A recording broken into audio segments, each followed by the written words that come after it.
the next piercing that I went and had done was my tongue.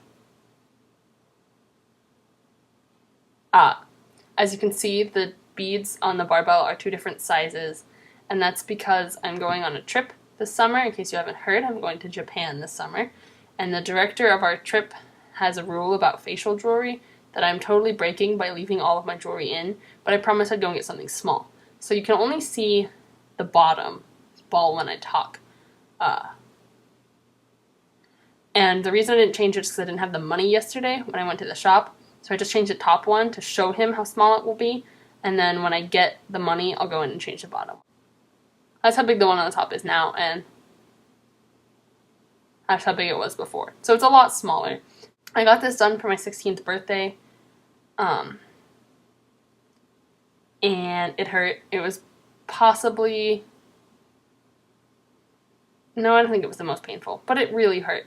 Not getting it done, that was fine. It was the aftermath. It was the not being able to talk or eat or swallow or drink anything through a straw that really drove me insane. Luckily, that went away after about a week, and my tongue stopped being so swollen and I could do those things. And then after 2 to 3 weeks, it was finally down enough that the bar became a problem, and I went to go have it changed. I had to have it changed twice, and I think that's pretty common. They seem to be, you know, they didn't think that was weird or anything. The first time, it was at the point where it was getting like in the way of eating, and so I had to downsize. And then again, I noticed it just seemed a little too long. It was starting to rub on the top of my mouth, and so I went and had it shortened again. And they said I think they only have one more tongue size down, so if I really want it, we'll downsize it again, and I might. But for now, it doesn't bother me, because it only is in the way. It only looks long when I stick my tongue out, like. Then it falls down at the bottom. And then most recently, I had my ears pierced again. I had my little tragus nubbles, traguses, I guess is what they're called. Some people call them ear clits, or like ear nubs. I had those pierced for my local piercing shop's Thanksgiving sale. They do a fundraiser for an animal organization, and all piercings are $10. And so I went and had my ears pierced for $10. They healed up. They didn't even they hurt right away and initially, and then I hadn't even left the shop and they stopped hurting, and they didn't hurt again since then. Only every so often, if I go in to scratch the inside of my ear or put my headphones in, I'll nudge them the wrong way, or there'll have been something on them and it'll get into my ear and I'll have to go clean it really fast. And then it's kind of like a sharp, stingy pain, and it sometimes it'll ooze goo for a day, and then it's alright. Those are pretty non-problematic. The 13th one doesn't actually exist anymore, and that's my belly button, and I didn't tell you about it during the thing because I was going to talk about how it rejected. I got my belly button pierced for my 15th birthday. I'll show you the cute little belly button scar I have now.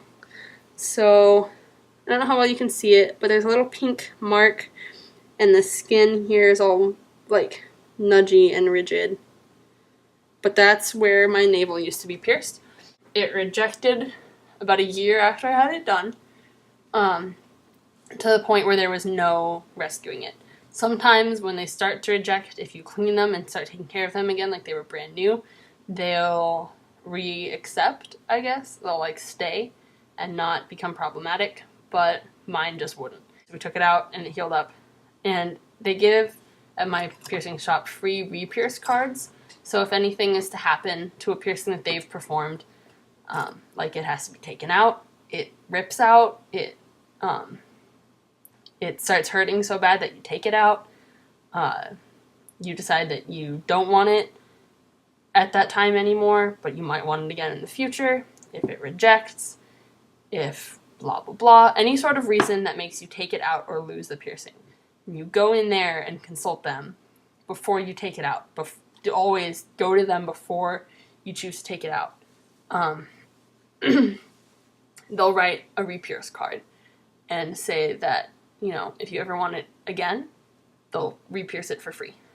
I really liked it for a long time. Well, at first I wasn't sure about it. I didn't like it. I didn't like the jewelry. And then I started getting some just those boring, no.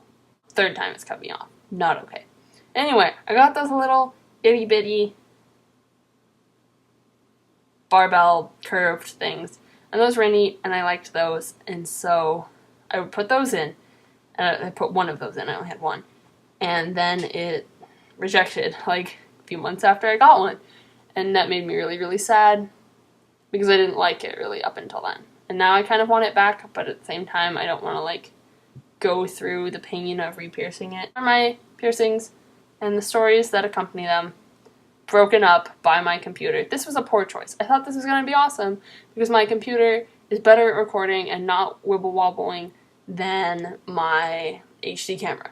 But no, this one cut me off 3 freaking times while I recorded. Not okay. And if anybody knows why Photo Booth just cut me off 3 times, please tell me in the comments why that would happen. Because I don't think I've ever had that problem with this machine before. Then again, I don't think I've ever recorded for 20 minutes straight on my Mac before. So, you never know. Thanks for watching. If you have any requests or questions or comments, or would just like to say hello, drop that all in the comment section or into my inbox, and I will respond appropriately. Have a great afternoon.